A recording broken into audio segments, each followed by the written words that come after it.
Hi friends, welcome Bharathi Kannamma. இன்றைக்கி எபிசோடுக்கான சின்ன ரிவ்யூ பார்க்கலாம். கண்ணம்மாட்ட லக்ஷ்மி சொல்கிறாங்க, ஹேமா இப்போதாம்மா கால் பண்ணி உன்னோட அம்மாவோட பேர் கண்ணம்மாவா அப்படின்னு கேட்டாமா அப்படின்னு சொல்கிறாங்க. நீ ஏன் சொல்லலைன்னு என்கிட்ட கோபப்பட்டாமா அப்படின்னு சொல்கிறாங்க. உன்னோட பேர் கண்ணம்மான்னு நான் எதுக்கு அவகிட்டக்க சொல்லிட்டு இருக்கணுமா அப்படின்னு கேட்குறாங்க லக்ஷ்மி.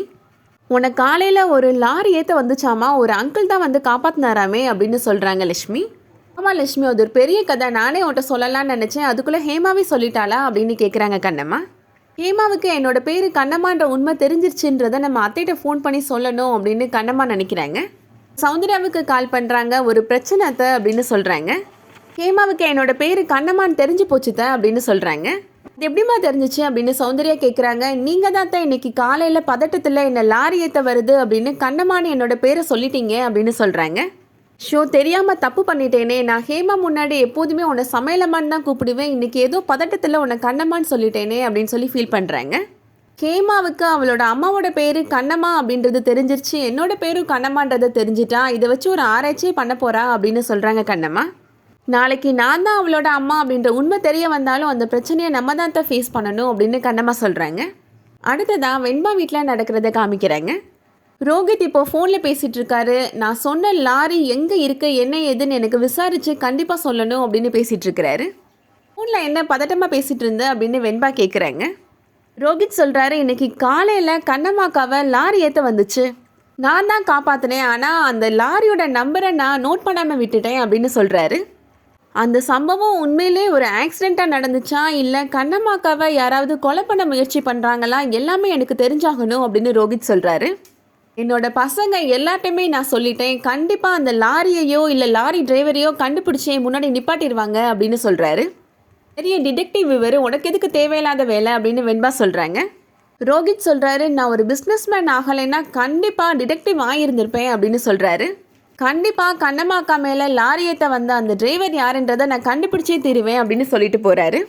நம்ம வீட்டில் இருந்து நமக்கே ஆப்பு வைக்கிறானே அப்படின்னு வெண்பா ரொம்ப டென்ஷன் ஆகுறாங்க. அடுத்ததாக ஹாஸ்பிட்டலில் நடக்கிறத காமிக்கிறாங்க.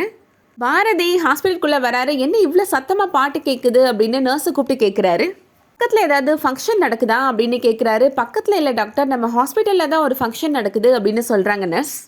ஜானகி அம்மாவோட பசங்கள்லாம் ஊர்லேருந்து வந்திருக்கிறாங்க, அதனால ஒரு கெட் டுகெதர் ஃபங்க்ஷன் மாதிரி அவங்க அரேஞ்ச் பண்ணியிருக்காங்க அப்படின்னு சொல்கிறாங்க. இந்த ஃபங்க்ஷன் நடத்துறதுக்கு யார் பெர்மிஷன் கொடுத்தது அப்படின்னு கோபமாக அந்த ரூமுக்கு போகிறாரு பாரதி. ஜானகி ராமன் 2 பேருமே இப்போ பாட்டு பாடி டான்ஸ் ஆடிட்டு இருக்கிறாங்க. பாரதிக்கு இப்போ கோபம் வந்துடுது. கண்ணம்மாவை கூப்பிட்டு கேட்குறாங்க, இந்த ஃபங்க்ஷனுக்கு பெர்மிஷன் கொடுத்தது நீ தானே அப்படின்னு சொல்கிறாரு. உடனே என் மேலே கோபப்படாதீங்க, இந்த ஃபங்க்ஷனுக்கு பெர்மிஷன் கொடுத்தது விக்ரம் சார் தான் அப்படின்னு கண்ணம்மா சொல்கிறாங்க. ஜானகி அம்மா பாரதிட்ட சொல்கிறாங்க, நாங்கள் பக்கத்தில் இருக்க பூர்வீக வீட்டுக்கு போயிட்டு வரலான்னு இருக்கிறோம், கண்ணம்மாவையும் நீங்கள் எங்கள் கூட அனுப்பி வச்சா ரொம்ப சந்தோஷப்படுவோம் அப்படின்னு சொல்கிறாங்க. பாரதியும் ஓகேன்னு பெர்மிஷன் கொடுத்துடுறாரு. அதுக்கப்புறமா ஜானகி மேடம் சொல்கிறாங்க, லக்ஷ்மியும் கூட்டிகிட்டு வந்துரு, ஹேமாவை எங்கள் கூட அனுப்பி வை பாரதி அப்படின்னு சொல்கிறாங்க. பாரதியும் ஓகேன்னு சொல்லிடுறாரு. அடுத்ததாக சௌந்தர்யா வேணு 2 பேர்ட்டையும் ஜானகி அம்மா பேசுகிறாங்க.